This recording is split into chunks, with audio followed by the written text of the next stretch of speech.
kuhain natin itong pera, pagalawin natin ito. Ang mindset kasi dun, pag marunong ka na magpagalaw, kumbaga kahit mali-mali ka pa nung una, yung skill mo tumataas. The more na save ka hanggang pagtanda mo, ang skill mo na nabubuo, saving. Savings. Mapapala natin dun. Hindi mo mapapalaki yung pera na saving lang ang alam mo. Totoo.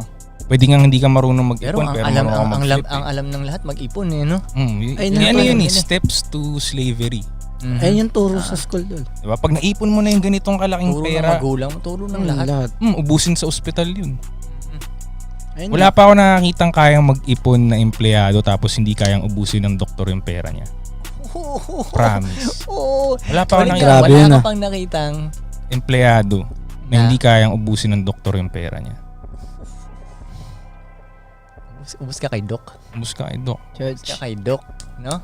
So, hindi ko sinasabing huwag ka mag-empleyado. Sinasabi ko, gamitin mo ng tama yung pera mo.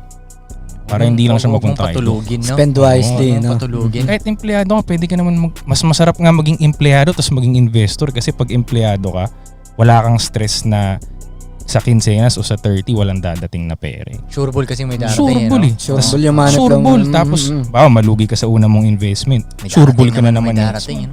So, the earlier na matuto ka ng kung paano magpakilos ng pera mo, kahit empleyado ka habang buhay, walang problema yun. Basta marunong ka magpakilos ng pera mo on the side.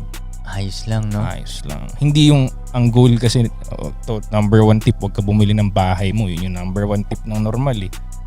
Diba? Yun yung una mong narinig, bumili ka ng bahay mo. Number one tip ko, huwag kang bumili ng bahay mo. Huwag kang bumili ng bahay. Kasi pag lahat ng pera mo nilagay mo sa lupa at sa bahay mo, ano na yung next na pera mo? Kailangan mo magtrabaho. Para saan? Ulit. Ang bahay pa rin dun. Benta mo yung bahay. Para magkapera ka ulit. Hindi ba kinulong mo yung para kang bumili ng sarili mong kulungan. Totoo, man. Gets. Nung nalaman ko yung game na ganun, oh shit, nga no. So nakikita ko tuloy na yung mga malalakas sa social media na nagkapera na sila and shit. Ang unang ginawa nila, bumili ng bahay. Lupa, bahay, kotse, diba yun ang una agad nila? Lupa, bahay, kotse, para masabi lang tawag dun posas, man. Kasi, parang, syempre, pag pinost nila yun sa social media, ang dating, they made it na. Ngayon, nung una, may elib pa ako nun. Oh shit, nakabili na siya ng bahay. Pero natuto na ako talaga kung paano. Mali decision mo. Pag financially educated ka or kahit hindi naman may alam ka kahit paano, alam mo sino yung mga tamang kumikilos eh. Yung mga, ang clue nun yung mga taong alam mong pumipera tapos walang pinopost na flex. Galing nun. Totoo. Kasi kaya niya yung disiplina na hindi niya ipagyayabang kung anong meron siya, men. Yun yung mas malupit. Like, di ba sabi nga nila, kailan mo nakita sila Mark Zuckerberg na nag-flex na ang kahit ano. No, they don't do that. Yun yung mas malalim na tao para sa akin. So, pag kaya mo yun mag-control ng pera mo na gano'n, na hindi yung tinuro sa'yo ng magulang mo, number one, diba, parents na turo, bumili ka ng bahay mo. Huwag mong sundin yun, mag-aral ka talaga ng ibang, kasi it doesn't work eh. Like 90% yun yung ginawa. Did it work? Di naman eh. Hindi naman sila masaya. Diba? Hanggang ending ng buhay nila, nagbabayad sila ng whatever para sa bahay nila. So para sa akin, anong gagawin? Diba? Anong gagawin? Ganito. Halimbawa, meron kang budget na 10 million para sa bahay mo. 10 million na bahay, makakakuha ka nun siguro ng rent worth. Sabihin natin, 50 to 100,000 worth na bahay na rent. Mataas na yun, magandang bahay na yun, di ba? Sabihin natin 100k a month. So, yung una mong taon, 1.2 million lang yung nagastos mo sa bahay mo. Meron kang natirang 8.8 million. Yung 8.8 million, subukan mong palaguin sa kung anumang negosyo. Sabihin natin nalugi mo yung 8 million. Yung huling 800,000 na palago mo. Compare mo dun sa taong may 10 million, bawa seaman siya o kung ano man, doktor siya, may 10 million siya, bumili siya ng bahay. Ano yung next step niya dun?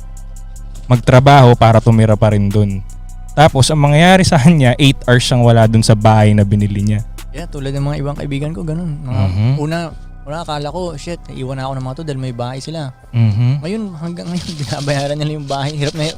Andun sila sa, yun nga, hindi sila nakatira dun sa bahay nila. Hindi sila nakatira sa bahay nila. Ayokong maging ganun.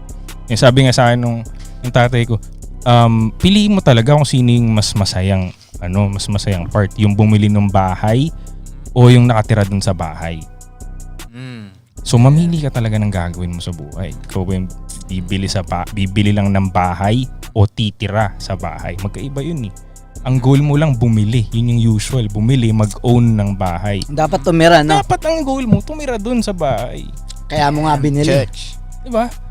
Ang masaya si ate, yung kasambahay natin. Siya yung Ang buong laki ng bahay niya. nandun. Yung bahay ni Diba? Ate Belen, no? Yes, exactly. Diba? Yun na lang, yun nagets ko talaga na may mga tao na kayang mag-make money at may mga tao na matalino. Alam nila kung anong gagawin dun sa pera nila. Mag-make money, madali lang yun eh. Para sa akin, mas madaling part yun mag-make money. Yes, Lahat yes. nakaka-make money. Diba? Pero ikaw, tinan mo, ikaw nga, hindi ka magaling mag-English, nakaka-make money ka. Multiplying Si your money. Ninong ang Chicken game. nga, mali-mali grammar, nakaka-make money. Yes. Para sa akin, pagalingan tayo kung anong gagawin sa nagawa mong pera. Yes. Doon magkakatalo. Lahat kayang mag-make money. pero yung kinita mo, tol. Ano? Doon, Paano mo gagawin? Ano ang may gagawin babagsak mo? ako na pipeline theory after nitong break. So, Break. tungkol doon.